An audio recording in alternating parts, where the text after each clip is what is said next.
ಈ ದೃಶ್ಯ ನಮ್ಮ ಚಿತ್ರದುರ್ಗ ಜಿಲ್ಲೆಯ ಅಂದ್ರೆ ಚಿತ್ರದುರ್ಗ ಪಕ್ಕದಲ್ಲೇ ಬರುವಂತಹ ತಮಟಕಲ್ಲು ಆಂಜನೇಯ ದೇವಸ್ಥಾನ. ಈ ದೇವಸ್ಥಾನಕ್ಕೆ ನಾನು ಇಂದು ಭೇಟಿ ನೀಡಿದಾಗ ಇಲ್ಲಿ ಒಬ್ಬ ಅದ್ಭುತವಾದ ಕಲಾವಿದರನ್ನು ಕಂಡೆ.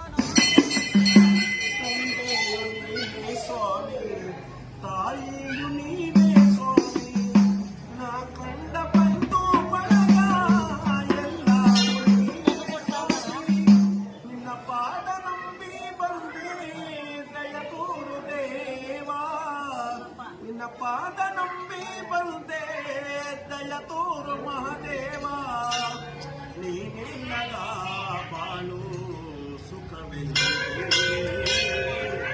ನೀ ಹರಸದೆ